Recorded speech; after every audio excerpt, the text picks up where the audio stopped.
Hiya, hiya. You probably don't recognize us because we don't have masks. Oh, yes. It's Robert Fleischer, world-class artist and the usher. Oh, And of course, you know, I'm the usher here. you're the controller. Can I seat you? Yes. Yeah, I have been seated. You have a very nice seat. Oh, thank you. That doesn't sound right. It's a good seat. No, Robert Fleischer is, I said the usher, you know, for a number of years at Carnegie Hall. You probably see behind me, there's a painting. Is that watercolor? No, this is an oil painting. The original is 50 by 30. Took 4 years of Carnegie Hall, Flanders Bernstein conducting. And this is a print that I've given you and your family.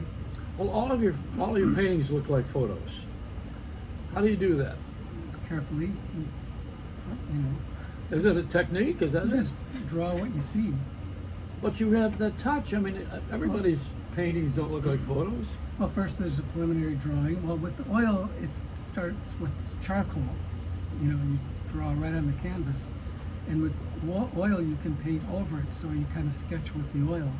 With watercolor, I have to do a preliminary drawing, and then, because you can't paint over watercolor. Well, all of these artists, the recording artists, they think all of a sudden they're painters, you know. And some of them are good ones, you know. And then there are those who really should paint by numbers. And they're selling for millions. Well, that's the name, you know. Yeah, So, yeah. well, You know, Justin Bieber, his underwear would sell. I can't comment on that, but I mean, Tony Bennett was a painter, great Yeah. painter. And bad underwear. And Bob Dylan is a great painter. Yeah. And Paul McCartney, great painter. Are they, when you say great, are they great painters? Well, they're good at what they do. I mean, it's, yeah, I think Paul is very whimsical. And that whimsy is hard to do. I try to be whimsical also. From what I've seen of Bob Dylan's work, it's very realistic, city scenes. He can't sing very well. Very detailed. But he's a great poet. He's a poet and a good painter and a very successful musician. Oh yeah, well I know. Well, success is relative, you know. You know, he did pretty good. Yeah, the more relatives you have, the more success you have. Uh, Where there's a will, there's a relative. You know the story. Oh God, yeah. All right, so you spent a lot of years at Carnegie Hall as an usher. Supporting the creative freedom. For how long? 20 years. Nobody knew you were there as an artist, did they? The management did. Who was the management? It was Isaac Stern, and I mean, a lot of people you wouldn't Well, know. if Isaac Stern likes you, what does it care? What do you care if anybody else doesn't? Well, it's always, I just was doing the best job I could for the job I was doing. But he knew you were a painter, Yes, he did. and he put your paintings in the gift shop. He put this in the gift shop. Yes. Now, this is a concert that never took place. Well, it's the it's you know, it's a composite of orchestras. You're in it playing viola, and my grandfather's in it playing bassoon. The American symphonies usually put their bass players in a cluster. The European orchestras line them up, like as you see in the back, in a straight line. The Russians always did that. So. Well, speaking of that, wasn't Putin going to conduct the the Vienna Orchestra? Well, the Vienna Orchestra is about to perform a series at Carnegie, and Valery Gergiev, who's a very, very nice guy, I worked with him. He was scheduled to conduct these orchestras, the Vienna. But why did they Philharmonic. not have him? Well, you know, bad timing with Putin invading Ukraine and the protests, you know, on anything Russian right now. And he apparently said some positive things about Putin, which, you know, I mean, he's a musician and he's a great guy. He's very, my experiences working with him backstage, he was just a great person, you know, empathetic and interested in other people, but a great musician and Yeah. very well respected by the musicians. We're living in a time of empativity. Uh-huh. That's what we're calling it, you know.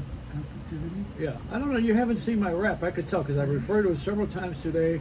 No, I haven't seen your And I rap know you today. didn't watch it. Not I yet could today. tell because it's all about this. Oh, It's about okay. empativity. Yeah, and I caught the one from yesterday, but not today. No, that's yesterday's. No, I saw Empativity that. was yesterday. I saw that. Oh, okay. Yeah, Yeah, I saw that one. certainly. Yeah. All right, so So you they're got welcome. this painting that for a concert that did not take place. Leonard Bernstein conducting the Russian Orchestra. This was the actual orchestra was the USSR Orchestra from Moscow, which after the breakup of the Soviet Union, I mean, this was done from 1989 until 1991. It took 4.5 years to complete it while I worked on other commissions and worked every night at Carnegie. So yeah, in a way, it never happened. He never conducted this specific orchestra, but he was part of the Vienna Philharmonic, the New York Philharmonic, the Boston Symphony Orchestra, and did I say New York Symphony? Anyway, so those four were the main orchestras that Lenny. How could he be a part of them? Was he the conductor of all four of those orchestras? He worked with all of them, yeah. Really? Mm-hmm. And so when he died, they all played, right? There was a memorial concert at Carnegie Hall after he passed away, and members of the New York, Boston, Vienna, and what's the other one? Boston, Vienna, New York, and Russian. no. There was another orchestra that was an Israeli orchestra. Oh. Members of each one of those four orchestras came to Carnegie and made up one 100-piece orchestra. The podium was left empty the whole afternoon memorial. Carnegie was completely sold out. It was mostly friends and family, colleagues, musicians, and but the band played many of Lenny's compositions, Candide and West Side Story, and some of the pieces he loved. He loved Mahler. Gustav Mahler was one of his favorites. And you had a date with Lauren Bacall. Well, I was working backstage at that time for that memorial concert with the two ladies that worked back there all the time. Debbie King, who just recently passed away, was the soul of Carnegie Hall. There's a plaque backstage by the Maestro Suite honoring her. She trained me to take care of people back there, and basically you were like a butler. You did whatever the performer needed, coffee, tea, whatever it was. And at one point, I mean, there were so many people that would come out and tell stories or play music during this memorial that at one point I was told to go get Lauren Bacall, who lived in the Dakota with Leonard Bernstein. I guess they were next door neighbors. And she was in the first tier. So I went up to the first tier and I brought her down to the backstage area. She was very nervous. She has terrible stage fright. So she asked me to clear out the ladies' room so she could prepare. So I cleared out the ladies' room backstage. She came out a few minutes later, and when it was her turn to go out and tell a story, it's about a 5-minute story, something she had remembered. But it was the part that I will always remember is when she was finished telling her story to the audience, she was completely relaxed. Stage fright was gone, she was done. Now I was to escort her back to her seat in the first tier. Well, probably because actors use their material and they rehearse lines. And they're preparing. And they're preparing for it, yeah. But she was also on Broadway. Oh, she was so sweet. On the way back, when I took her the backstage way to get to the first tier, and she was already so relaxed. She was just on fire. She was telling me the story about how she and Lenny went to the opera, and they were sitting next to each other, and he was translating every line because Italian or whatever language they were singing in, and she was trying to listen, and every line he would lean into her and whisper what that translation was, giving her the idea of the plot of the opera. Finally, she turned to him and she said, "Lenny, would you shut up? I'm trying to listen." And I got her to the door and I let her in, and that was it. I mean, it was a great moment for me to hear her story. Nobody else heard the story. Yeah. She didn't tell this one on stage. It was better than the one she told on stage.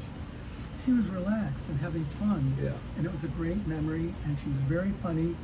the way she told him to shut up, they were that close, and he loved it, and she did too, and that was. Well, that's your Leonard Bernstein stuff, and he's only one of many. But the fact of the matter is that you, in your own right, were a star. Oh well. And nobody said anything about it until you were discovered by who? Have I been discovered? Yeah, I discovered you. Well, yeah. No, you know, it's funny that the performers like Yo-Yo Ma and Emmanuel Axe and Isaac Stern, who made several records together. And you're a rock and roll guy. Yeah. And which is also ironic. I'm Detroit, you know, Motown, the Beatles, the Stones, everybody. But, you know, once the musicians discovered what I was really about, other than being a supervisor of the ushers, was an acceptance that was really gratifying. Yeah. To Well, have. in the very end, David Randolph conducted the St. Cecilia Chorus and Orchestra for a number of years. Many, 40 years, 45 He conducted the Handel's Messiah 175 times, I think it was, in the Guinness Book of Records. Right. But he introduced you for the only time in history. An usher was brought up on stage with a microphone, and the spotlight was on you Yeah, that was at the podium. after my second from last day. Now, a little backstory, I had become friends with the maestro, David Randolph. He hated being called maestro, but I did a drawing of him as a fundraiser for the St. Cecilia Chorus, and he was so grateful. So the chorus was very grateful. But the best thing I ever did for David Randolph and the St. Cecilia Chorus was introducing him to you. And I said, I got a friend who does, it's on WOR radio, and you'd be perfect. David had a very deep, pear-sounding voice. I didn't know until he told me that he'd been on public radio for many years talking about classical music. And when I convinced him to do your show, he was actually very nervous because he said, I don't know anything else but classical music. And he was nervous about that, but I told him that you would be a gracious host. And he ended up coming on your show many, many times. And his ticket sales went up as a result of being on your show. So we'd become friends. And I got a better seat at the Carnegie Hall, That's too. right. Yes, you did. Oh, they put me in a box. Yeah, they did. Mildred, his wife. Yeah, Mildred was great. But when David and Mildred found out that I was leaving after 20 years, he said, I want to call you up on stage. So I said, well, you have to ask management. And management, you know, talked to the stagehands. Stagehands were thrilled. They put a microphone out there, and It's all union, that's what that means. well, they have to go through Yeah. protocol. But management and stagehands and, you know, security, they all came into the theater to see this moment of my being called up on stage. An usher being called up on stage had never happened before. I didn't say anything. And you froze. No, what I did was David introduced me. I walked down. I came up on stage. I have a couple of snapshots my staff took of me going up there. I didn't say anything into the microphone. I just took a bow and gave David a hug and waved to everybody. And it turns out Charles Osgood and his wife were in the audience. Charles used to be the host of Sunday morning on CBS, Sunday morning, 9 o'clock. And we'd become friends because he and Jean, his wife, were regulars. They lived across the street. So they were always there. And I was thrilled to find out that they were in the audience the night that David called me up on stage. Well, you were friends with everybody. I mean, Paul Newman and person after person. I mean, even Paul McCartney, all the Pauls. You were a Paul bearer, except for Les Paul. And through you, I became friends with Les Paul, but not related to Kearney. Paul McCartney was great, but I met him a few times, but Paul Newman and Joanne Woodward really did become friends. We exchanged Christmas cards for 15 years, and they would always talk to me. And well, he always laughed. He said he got more famous with popcorn than he did with his movie star. Yeah, well, and he put one of his daughters in charge of Newman's Own, but he would often come up to me at intermission and ask what was going on with my stuff, and he always believed in luck. He always reminded me that to stay prepared, that luck is everything. Just stay prepared, keep doing what you're doing, and luck will be there. and I'm still waiting, but I'm still lucky. I'm still doing what I'm doing. Well, and you're still here. He's and not. I'm still here. Yeah, what a great So guy. luck is living.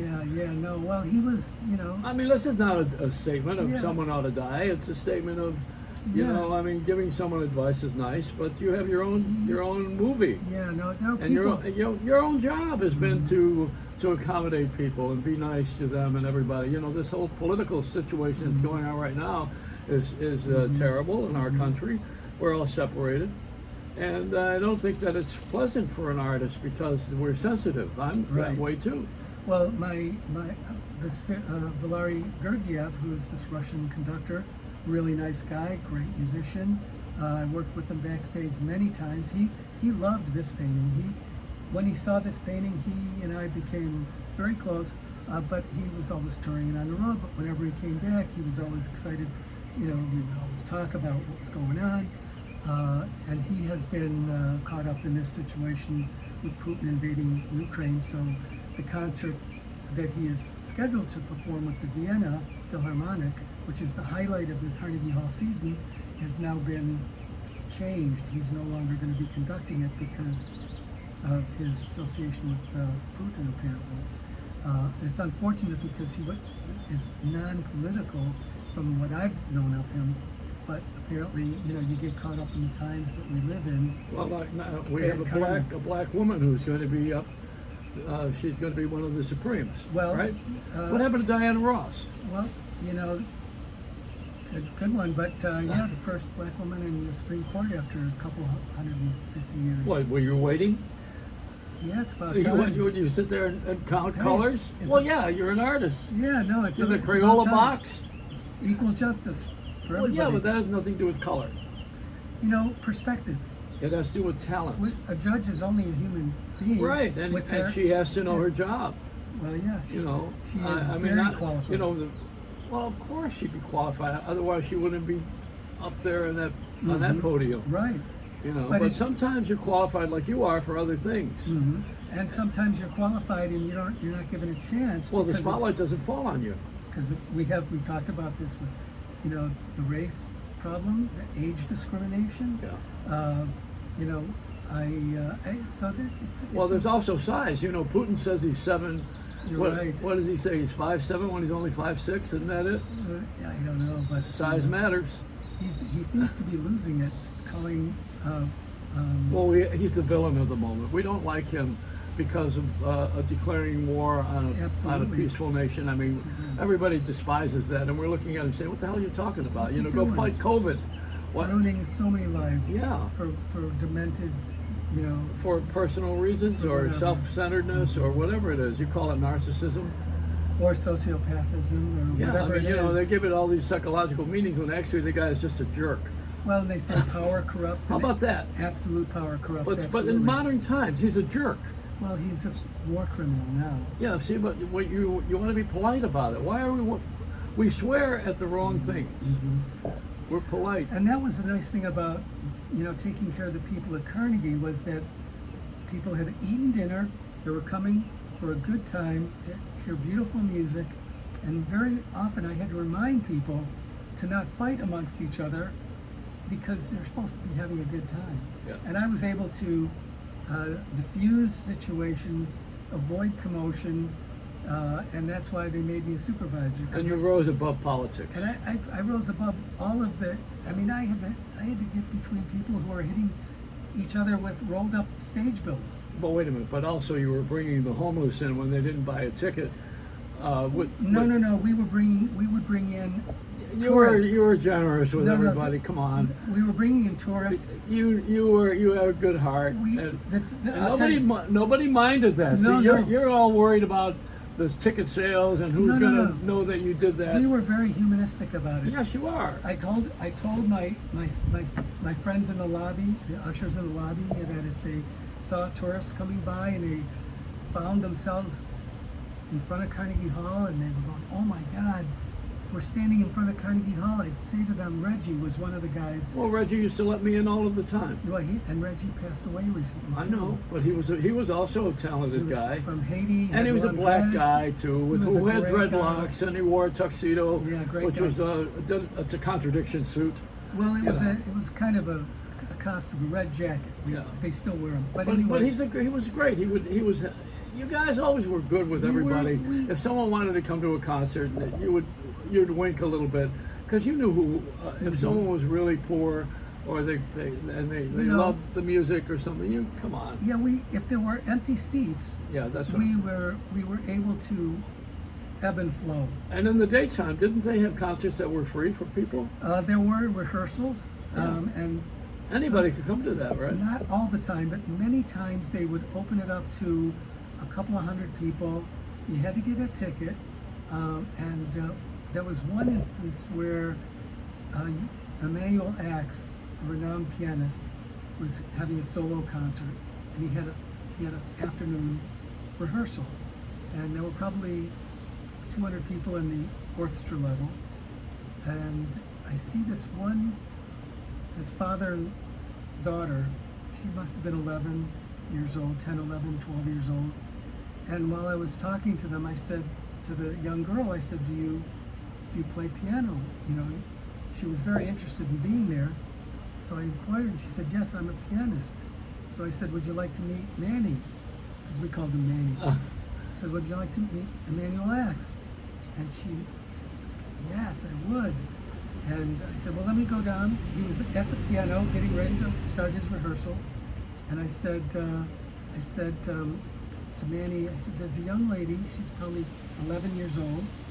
She'd really like to meet you. She's a fan. Obviously, she's here for your rehearsal. Would you like to meet her? And he said, yes, absolutely, bring her right down. So I went down back to where they were sitting. And I said to this young lady, the maestro would like to meet you. So her dad, filled with pride and joy, and I take this young girl down to the stage, and I said, Manny, this is, I can't remember her name, but I said, this is, and he said to the young lady, would you like to sit next to me during the rehearsal? Because she was a piano player.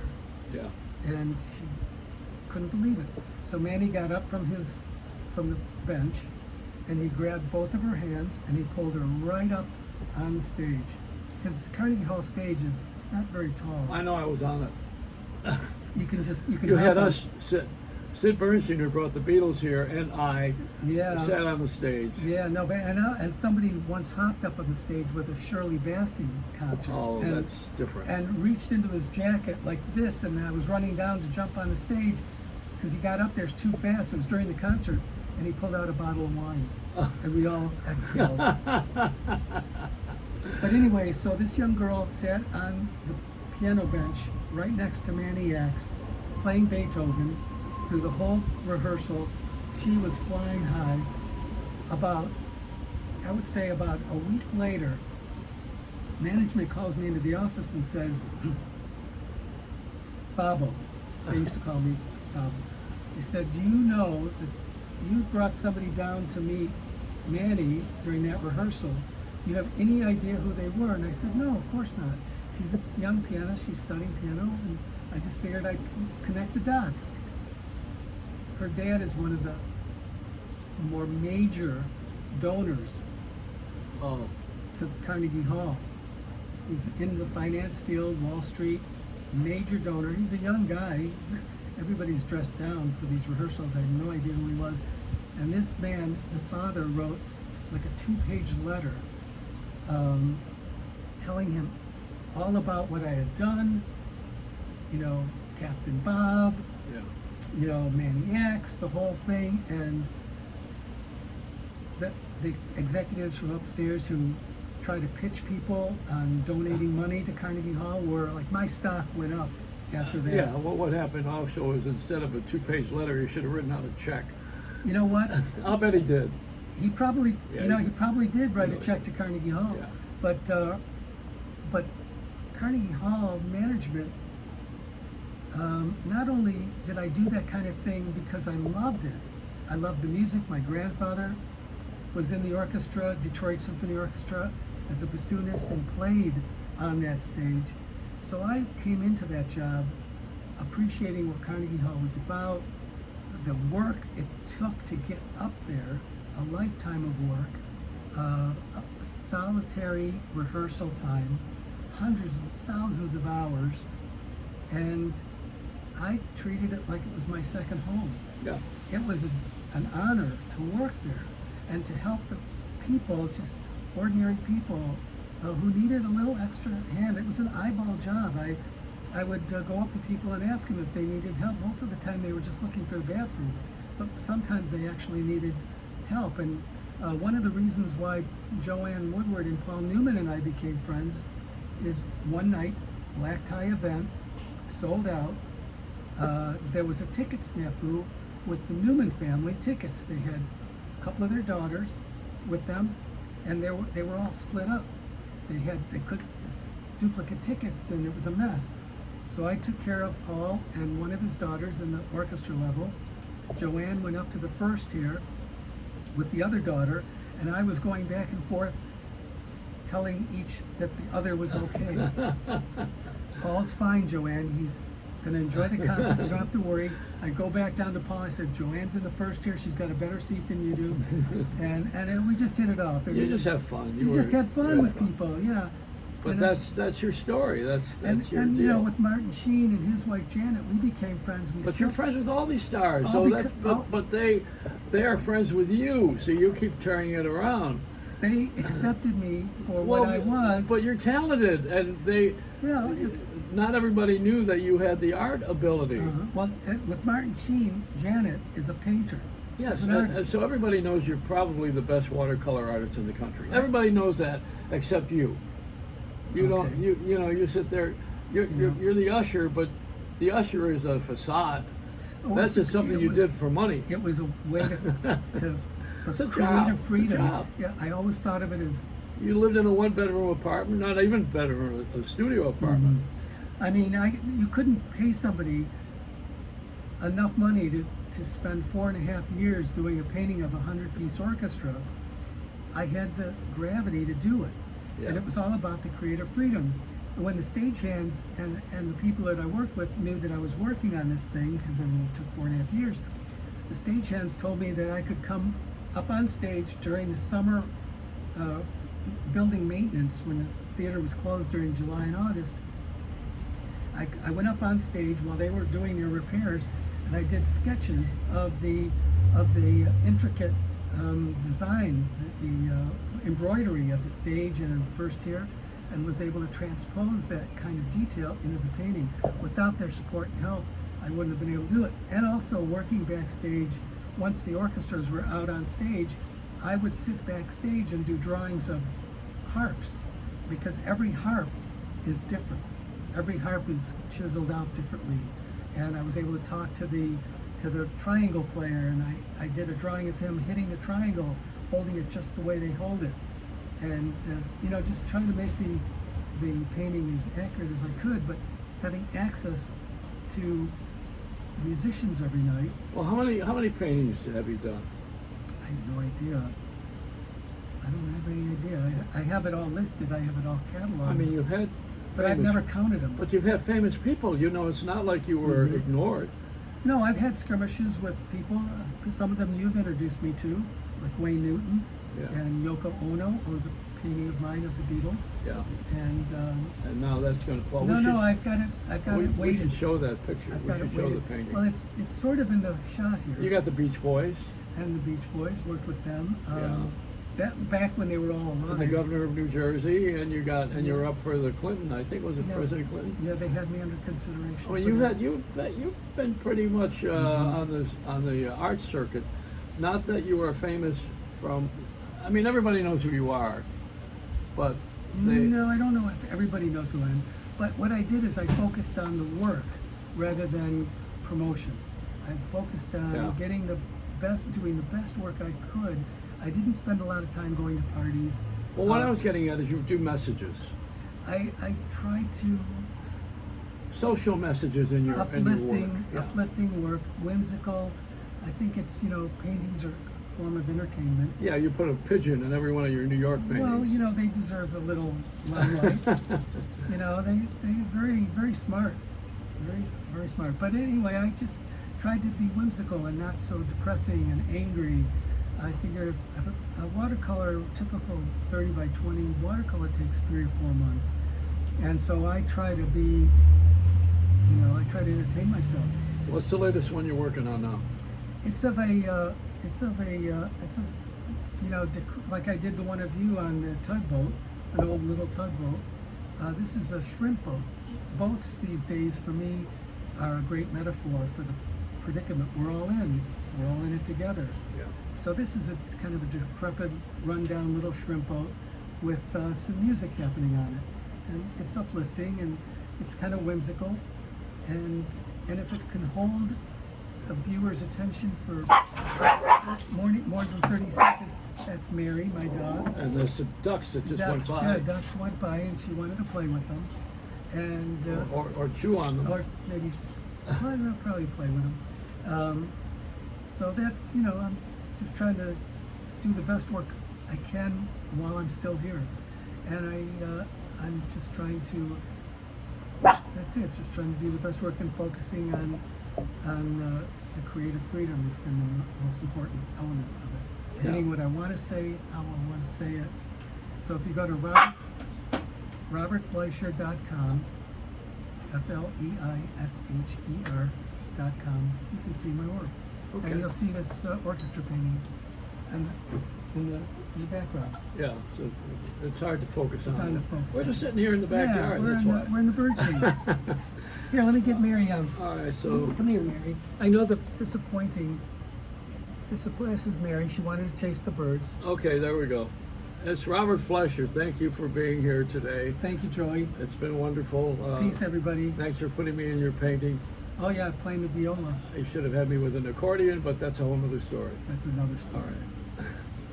May a smile be your umbrella. Oh yeah, don't get a mouthful of rain.